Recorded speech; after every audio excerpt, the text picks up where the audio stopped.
नमस्कार दोस्तों, आपका मेरे चैनल पर स्वागत है।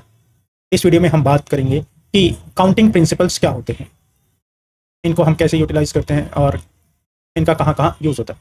तो ये काउंटिंग प्रिंसिपल्स होते हैं, ये इसेंशियल टूल्स होते हैं डिस्क्रीट मैथमेटिक्स पे एनेबल करते हैं determine number of way event can occur, कितने वे से एक इवेंट अकर हो सकता है without having no enumerated each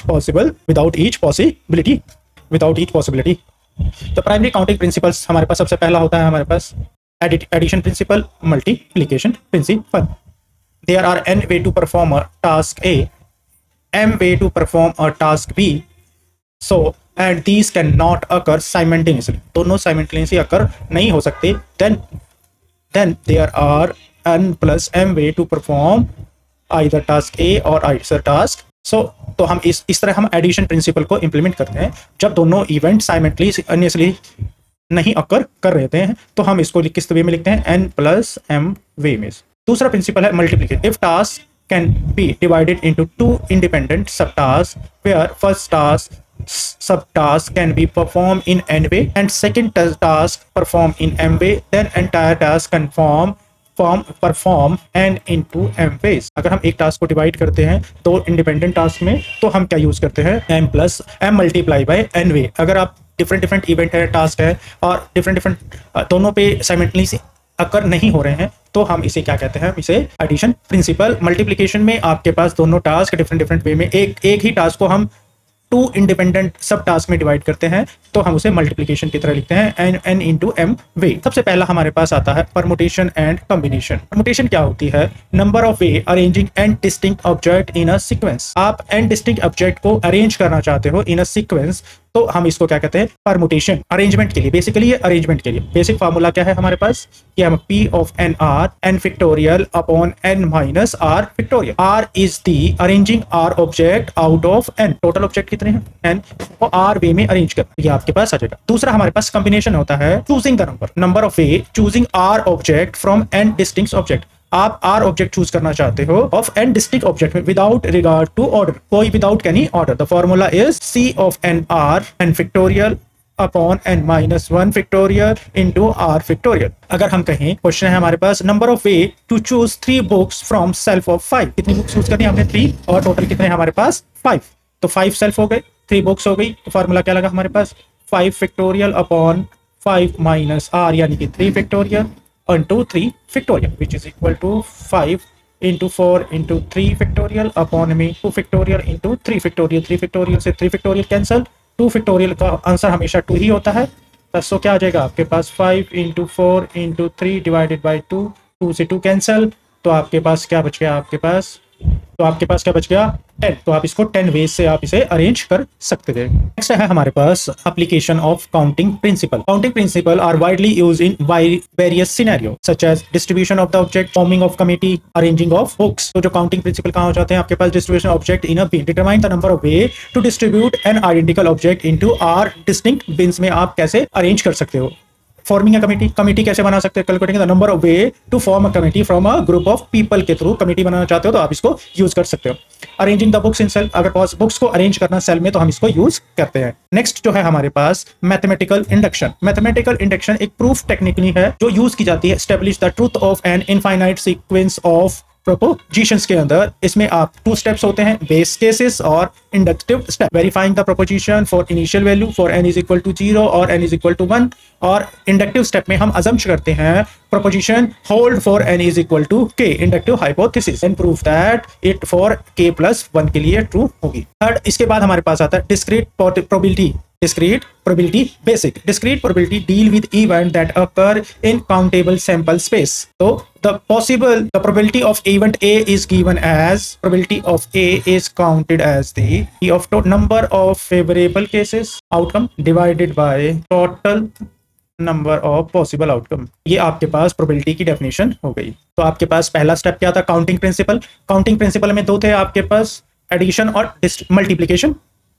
दूसरा आपके पास आ गया परमुटेशन, तीसरा आपके पास कॉम्बिनेशन, चौथा आपके पास आ गया application of counting principle. Basically use किया जाता है distribution of the object, forming of the committee, arranging book on a shelf. तो आप अगर बुक को सेल्फ की फॉर्म में अरेंज करना चाहते हो तो आप इसको इस तरह कर सकते हो। मैथमेटिकल इंडक्शन एक प्रूफ टेक्निक होती है जो एस्टेब्लिश करती है truth of a infinite sequence of proposition. It consist of two step. First is the base case जहां पे हम n इज इक्वल टू 0 और 1 के लिए प्रपोजिशन को चेक किया जाता है. फिर हम इंडक्टिव स्टेप पे आते हैं. अजम्पशन करते हैं n is equal to k के लिए होल्ड कर रही है यार, जिसे हम इंडक्टिव हाइपोथेसिस कहते हैं. देन प्रूव करते हैं n is equal to k plus 1 के लिए. डिस्क्रीट प्रोबेबिलिटी हम डील करते हैं प्रोबेबिलिटी इवेंट के बारे में अकर इन अ काउंटेबल सैंपल स्पेसिस के बारे में.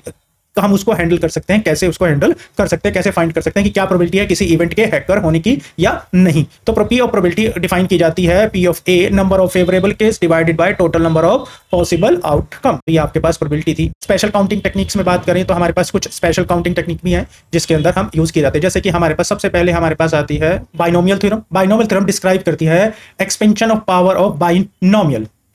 इसमें क्या लिख सकते हैं, x प्लस वाई की power n is equal to summation of k is equal to 0 से लेकर n तक c of n comma k x की power n minus k into Y की power k. Inclusive exclusive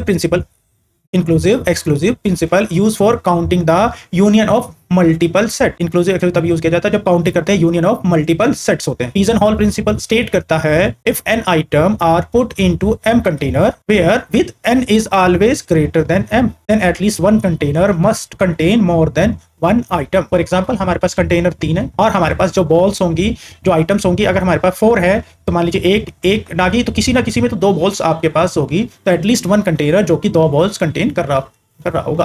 mathematical principal या mathematical induction कहते हैं. Is a proof technique. पहले बता चुका हूं, उसमें 2 स्टेप होते हैं जो शो करते हैं स्टेट करने के नेचुरल नंबर. पहले हम बेस केस यूज करते हैं जिसमें n इज इक्वल टू 0 और n इज इक्वल टू 1 के लिए चेक करते हैं. देन इंडक्टिव स्टेप यूज करते हैं जिसमें हम n को k के इक्वल चेक करते हैं. Then n is equal to k plus 1 के लिए हम इसे प्रूव करते हैं और इसे प्रूव करके दिखाते हैं क्या ये थ्योरम प्रूफ हो रही है या नहीं हो. तो पहला क्वेश्चन है prove that sum of the first n natural number is equal to. तो सबसे पहला केस आएगा क्या, n इज इक्वल टू 1. अगर n को 1 पुट कर देंगे तो क्या हो जाएगा 1 माइनस 1 अपॉन में 1 which is equal to या n plus 1 है n plus 1 which is equal to 1 plus 1 is equal to 2 2 multiply by 1 is equal to 2 2 divided by 2 is equal to 1. तो ये प्रूफ हो गया. फिर हम लिखते हैं k plus 1 के लिए n is equal to के लिए n is equal to k के लिए तो k into k plus 1 divided by 2. इसी तरह हम k plus 1 के लिए पुट करें n is equal to k plus 1 के लिए पुट करेंगे तो क्या आ जाएगा हमारे पास. अब k plus 1 को हम क्या लिख सकते हैं, तो अब इसके बाद क्या आ जाएगा हमारे पास प्रूफ करेंगे तो दोनों पे एलसीएम ले लिया. एलसीएम लेंगे तो क्या हो जाएगा k into k plus 1 plus 2 into k plus 1 ये आ गया. अब इसको हम इधर की तरफ लेकर आए, सॉल्व करते हैं तो हमारे पास क्या बन गया ऊपर. चलिए इस क्वेश्चन को प्रूव करते हैं by using the mathematical induction. तो अब इसको प्रूव करना है n into n plus plus divided by 2. n is equal to 1 ले लें पहले. n इज इक्वल टू 1 ले लिया तो 1 into 1 plus 1 divided by 2 which is equal to divided by 2 is equal to 1 हो गया. तो यानी कि आपके पास ये ट्रू होगा.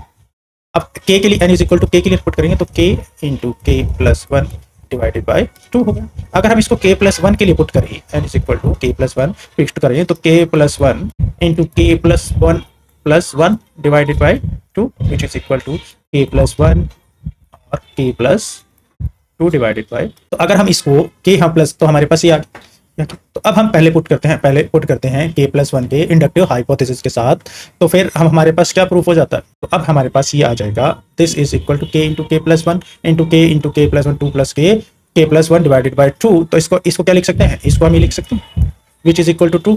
तो by this induction statement hold for all n values. तो ये ऑल n वैल्यूज के लिए बाय यूजिंग इंडक्शन हमारे पास प्रूफ हो गया. डिस्क्रीट प्रोबेबिलिटी थ्योरम क्या कहती है, प्रोबेबिलिटी इन्वोक डिटरमाइनिंग दी. डिस्क्रीट प्रोबेबिलिटी बेसिक क्या कहती है, प्रोबेबिलिटी इन्वोक करती है, डिटरमाइन करती है likelihood of the event happening. तो हम बात करें अगर पॉसिबल इवेंट ई है हमारे पास, ये हमारे पास बेसिक कंसेप्ट है.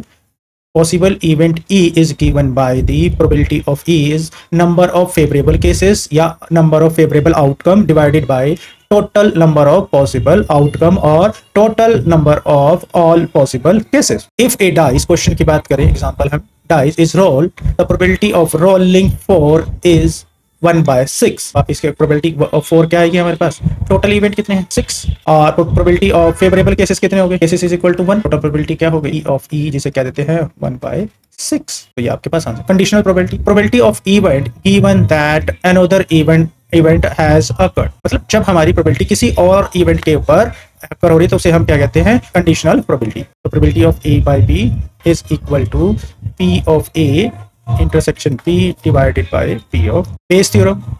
A way to find the probability when certain relevant information is known. यानी कि प्रायर प्रोबेबिलिटी अगर हमें पता हो तो हम बेस थ्योरम यूज करते हैं. बेस थ्योरम की डेफिनेशन क्या है, फॉर्मूला क्या है? P of A by B, P of B by A into P of A because A event is already occurred P by B. तो ये आपके पास बेस थ्योरम की कंडीशनल प्रोबेबिलिटी होती है. अब इसके ऊपर ही कुछ क्वेश्चन करते हैं जो आपके पास क्वेश्चन पूछे गए हैं. माला has coloring book in which each English letter is drawn twice. She want to paint each of these 52 print with one of K color such that the color pair used to color any two letter are different. Both print of letter can also be colored with same color. What is the value of K that satisfy the requirement? Each letter require pair of color and these pair must be unique for each letter.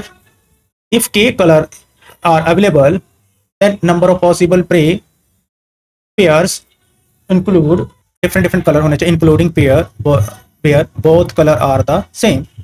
So K into K plus 1 divided by 2. So there must be at least 52 cards हैं, तो आपके पास at least 26 होने, 6 there is a 26 letters हैं, हमारे पास 26 ही letter होते हैं.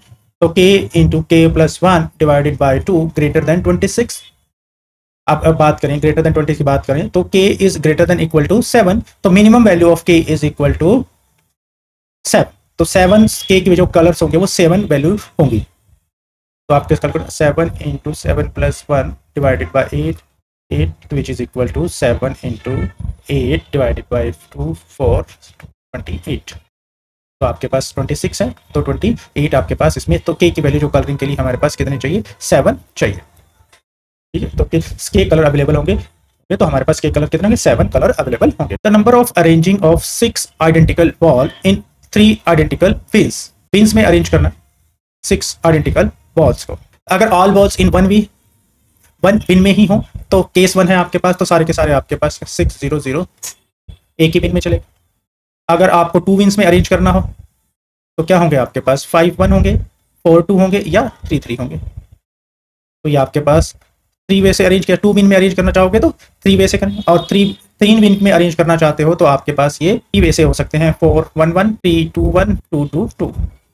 ये भी 3 वे से आपके पास अरेंज हो जाएंगे. तो टोटल वेज कितने हो गए? 1 + 3 + 3 इज इक्वल टू 7 वेज.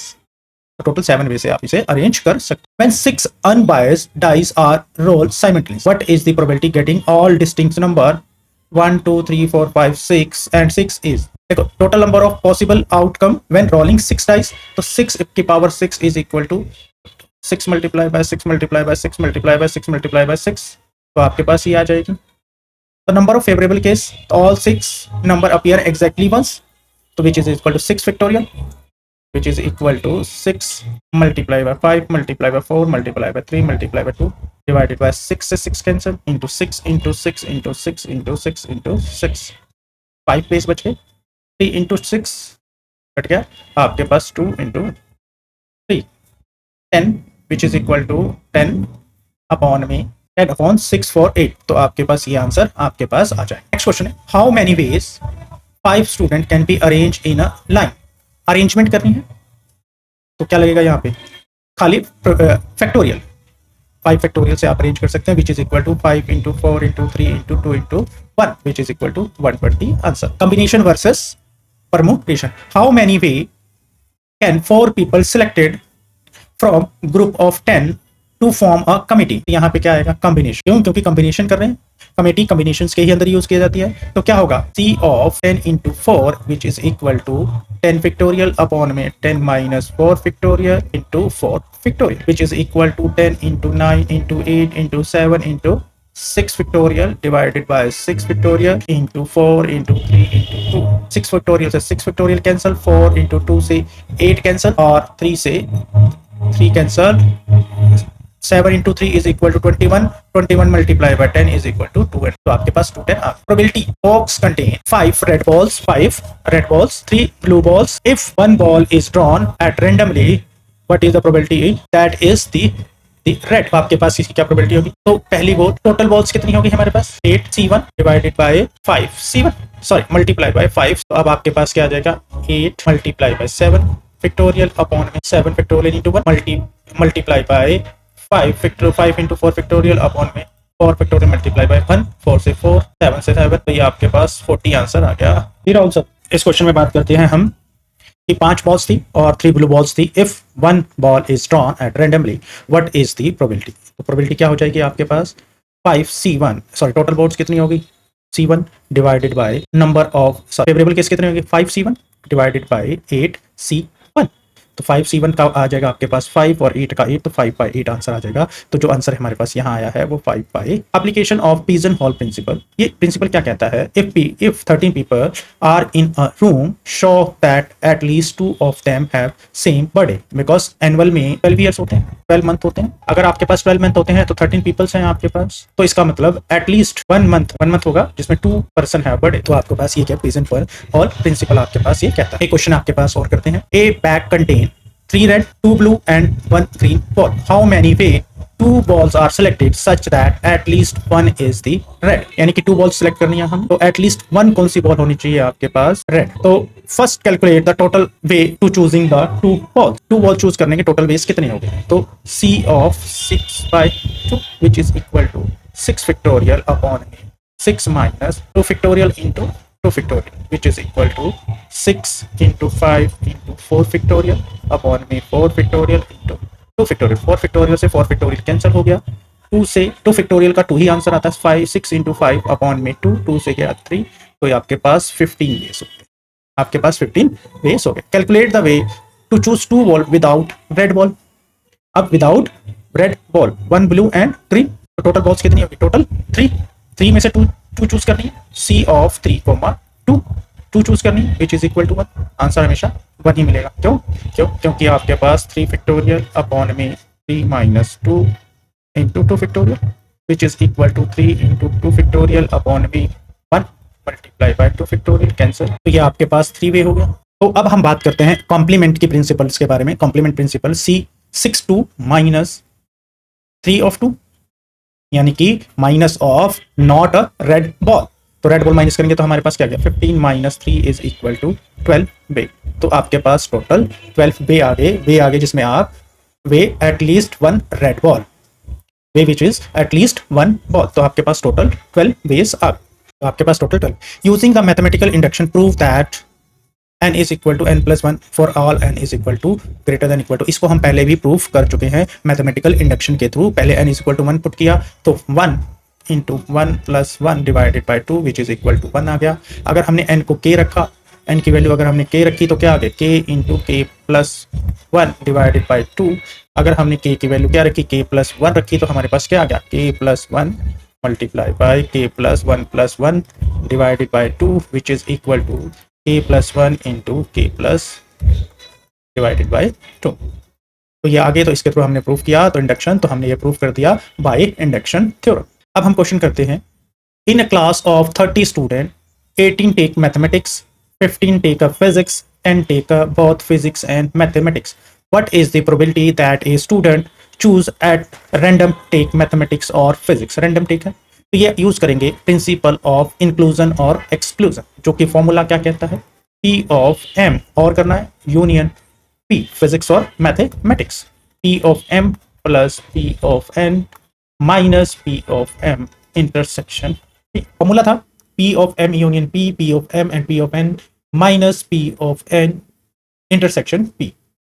तो पहले हम P ऑफ M निकालें। टोटल स्टूडेंट कितने हैं हमारे पास, टोटल स्टूडेंट कितने हैं, क्लास है 30, तो पी एफ एम क्या बन जाएगा हमारे, कितने लिए इन्होंने 18 take mathematics 18/30।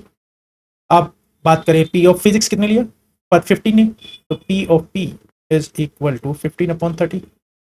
P of both taken 10 takes both mathematics and physics, P of M intersection P is equal to 10/30। अगर इसको फॉर्मूले में पुट कर दे तो क्या हमारे पास 18/30 प्लस 50/30 माइनस 10/30। अगर सारों का एलसीएम ले लें तो 30, 18 plus 15 minus 10 which is equal to 33 minus 10 is equal to 23/30 हमारे पास आंसर आ गया। तो ये हमारे पास आंसर आ गया। नेक्स्ट क्वेश्चन है pigeonhole principle question. Prove that any group of 13 people, at least two must have been born in same month. Using the pigeonhole principle, we treated each month as a pigeonhole. हर एक month को हमने pigeonhole की तरह ले लिया. 3 4 5 6 7 8 12 total 12 हो गए. 1 2 3 4 5 6 7 8 9 10 11 12. आपके पास 12 आ गए. 12 मंथ है pigeonholes and 13 people have pigeons. Since more than month, more than people, एक मंथ ज्यादा है people से, तो at least one month contain at least to people. तो मान लीजिए यहाँ पे ए का बर्थडे आ गया, यहाँ पर बी का आ गया, यहाँ C D E F G H I J K L. अगर टोटल हमारे पास लिमिट कितने एम तक, तो किसी एक मंथ में चाहे किसी में मान लीजिए हमने यहाँ पे आ गई, तो यहाँ एक हो सकता है किसी में भी हो, मगर हमने यहाँ पे लास्ट वाले में अजूम कर रखा है, तो हमने इसको यहाँ पर लगा दिया. नेक्स्ट क्वेश्चन है हमारे पास, how many ways can 7 book arrange on a shelf. Arrangement है तो हमेशा इसका फैक्टोरियल कर देते हैं. 7 बुक्स था तो 7 का जब भी आप करेंगे परमुटेशन प्रॉब्लम, तो आपके पास 7 factorial, 7 into 6 into 5 into 4 into 3 into 2 into 1, 7 into 6 42. आप अगर ऐसे कर ले तो 5 इंटू 2 10, 42 इंटू 10, 42 इंटू 10 इंटू 12, तो अब क्या हो जाएगा 12 इंटू 2 24, 24 का 2 4, 48 जमा 2 50 मल्टीप्लाई बाय 10, तो 4250 आंसर आ गया. ये हमारे पास answer. In how many way 4 students can be selected from group of 12. Selected है तो ये किसकी प्रॉब्लम आ गई. अरेंजमेंट जब भी होगा वो परमुटेशन की है, कमेटी फॉर्म करोगे या 4 पीपल सेलेक्ट करोगे तो कॉम्बिनेशन प्रॉब्लम है. तो as the order of selection doesn't matter, तो अगर सिलेक्शन मैटर नहीं करता तो इसमें फॉर्मूला क्या लगेगा, सी 12 4 विच इज इक्वल टू 12 का फैक्टोरियल अपॉन में 12 माइनस 4 का फैक्टोरियल इंटू 4 का फैक्टोरियल. तो इसका फॉर्मूला क्या लगा, n minus r factorial into r factorial. ये है सी एन कोमा आर. तो ये आपके पास 12 का फैक्टोरियल करेंगे तो हमारे पास इसको मल्टीप्लाई करते हैं, सॉल्व करते हैं. यहाँ पर 12 multiply by 11 multiply by 10 multiply by 9 multiply by 8 factorial upon में जब भी 12 माइनस 4 करोगे तो 8 का फैक्टोरियल बच जाएगा इंटू 4 इंटू 3 इंटू 2 1. 8 का फैक्टोरियल 8 के फैक्टोरियल से कैंसिल हो गया, 4 इंटू 3 इज 12 कैंसिल हो गया, 2 से 5 कैंसिल हो गया, तो क्या बच गया आपके पास 9 5 सा 45, 45 multiply by 11 which is equal to 495. तो हमारे पास ये answer. Committee of 5 is to be form from the 10 people. 5 की बनाती, यहाँ पे 4 सिलेक्टेड करना था या कमेटी बनाती. In how many way can this done if 2 specific people refuse to work together. यानी कि दो ने वर्क करना मना कर दिया. तो first calculation total combination without any restriction. तो विदाउट एनी रिस्ट्रिक्शंस क्या होगी हमारे पास, सी ऑफ 10, 5 पेपर सेलेक्ट करने हैं विच इज इक्वल टू 252 होगा. Calculating the case where 2 specific people are together. अब क्या काम कर दिया, 2 specific people work together, treated them as 1 unit, so we have only 9 units. 1 unit of 2 people plus 8 other, so we need to choose the 4 more from remaining 8. अब 4 को choose करना है ना, 2 तो पहले सिलेक्ट हो गए, तो 8 में से कितने बच गए 4. तो अब हमारे पास जो कॉम्बिनेशन बच गए, तो अब 4 एक कमेटी थी उनको 9 में से आएगा, 9 में से, तो 9 में से कितने बच गए 9C4 which is equal to 126. Total cases कितने हो गए, जो 2 वर्क टुगेदर कर रहे थे, ठीक है जी, वो 120. जो 2 टुगेदर वर्क कर रहे थे उसमें से माइनस कर दिया, टोटल में से माइनस वर्क टुगेदर, और आपके पास बच जाएगा नॉट वर्क टुगेदर. तो आपके पास ये सॉल्यूशन बच जाएगा. 252 में से माइनस करोगे 126, तो 126 आपके पास बच गया आंसर. नेक्स्ट क्वेश्चन है, prove that n belongs to n, 2 की power n is greater than when n is greater than equal to 5. Mathematical induction का क्वेश्चन आ गया आपके पास. मान के चलें कि 2 की पावर 5, n की 5 मान के चलें, n को हमने 5 अज्यूम कर लिया. अगर हम 2 की पावर 5 करेंगे तो हमारे पास 32 मिलता है। 32 इज ग्रेटर देन n की पावर 2। अब 32 है तो ई ग्रेटर देन है n का स्क्वायर। n क्या है 5, 5 का square is equal to 25। Proof हो गया पहला। इंडक्शन स्टेप, इफ 2 की power k is greater than k की पावर 2 इज ट्रू और some k is greater than equal to 5। Now अब प्रूफ किसके लिए करना है, हमने k प्लस 1 के लिए, जब हमने k प्लस 1 के लिए करना है तो क्या आ जाएगा 2 की power k plus 1 which is equal to which is greater than k plus की पावर 1 की पावर 2। अगर इसको लिख सकते हैं क्या, 2 इंटू 2 की पावर k लिख सकते हैं सेपरेट करके, ग्रेटर देन k प्लस 1 की पावर स्क्वायर। अगर हम इसको एक्सपेंड कर दें तो क्या आ जाएगा हमारे पास 2 इंटू के 2 की पावर k की पावर 2 ग्रेटर देन 2 इंटू 2 की power k is greater than k का स्क्वायर प्लस 1 प्लस 2k, यही आएगा हमारे पास।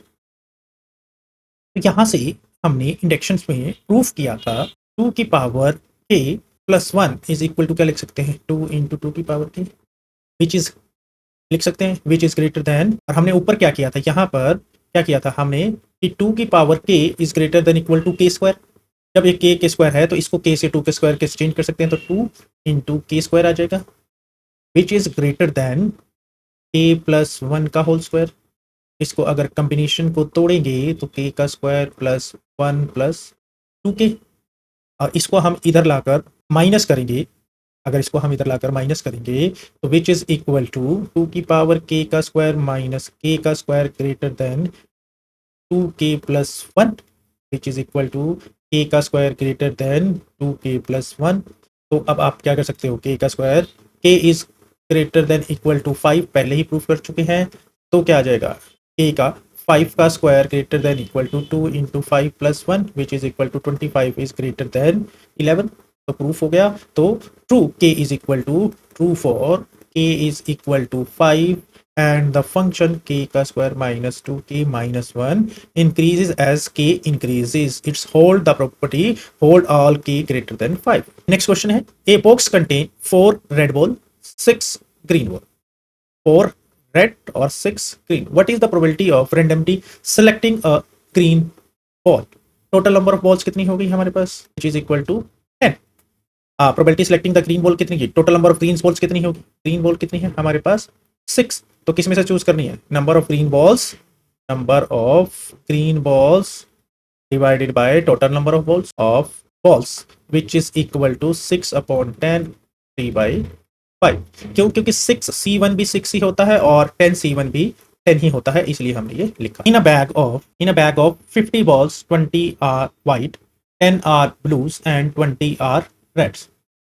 तो व्हाइट बॉल कितनी हो गई 20, ब्लू कितनी हो गई 10 और रेड कितनी हो गई 20। टोटल बॉल्स कितनी हो गई, टोटल बॉल्स हमारे पास 50 और ब्लू रेड और व्हाइट बॉल हमारे पास 20 10 और 20 है। If one ball is drawn at randomly what is the probability that it is a neither blue और nor white. Non blue and non white ball कौन सी हुई, सिर्फ और सिर्फ रेड बॉल हुई। नंबर ऑफ रेड बॉल्स कितनी हो गई हमारे पास, number of red ball which is equal to 20। Total क्या होगी, नाइदर रेड नॉर वाइट क्या होगी 20/50 विच इज इक्वल टू 2/5। वैसे इसको 20C1 लिखना है और 50C1 लिखना होता है, तो वो 50 आता है, तो आप इसको लिख सकते हैं। In a group of 15 people how many must share the same birthday month assuming that total month. तो ये पीजन हॉल प्रिंसिपल हो गया। पीजन हॉल एटलीस्ट 3 पर्सन जो होंगे वो कर रहे होंगे। देखिए pigeon hole principle, you have 15 people यानी कि 15 पीजन्स एंड 12 मंथ, तो minimum of the people sharing the birthday month which is equal to 15/12 at least which is equal to 2, at least 2 people will share a birthday month. आपके पास 2 peoples आ गए।